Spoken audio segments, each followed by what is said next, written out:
আমিন এবং মামুন কে ছিলেন এবং পারস্য এবং আরবের যে দ্বন্দ্বটা ছিল এটা কেন হয়েছিল এবং মামুনের মায়ের নামটা কি?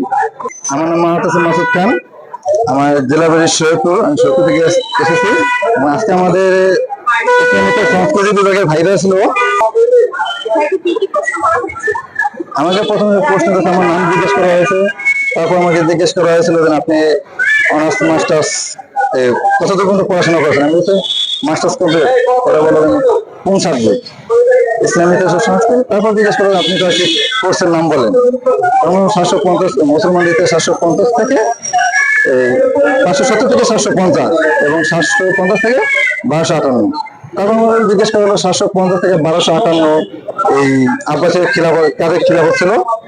আমি আনসার করলাম আব্বাসের খিলাফত। আব্বাসের খিলাফত থেকে হারুন রশিদ আরব উপন্যাসের নায়ক, সেখান থেকে আমাকে কোশ্চেন করা হয়েছিল আমিন এবং মামুন কে ছিলেন এবং পারস্য এবং আরবের যে দ্বন্দ্বটা ছিল এটা কেন হয়েছিল এবং মামুনের মায়ের নামটা কি?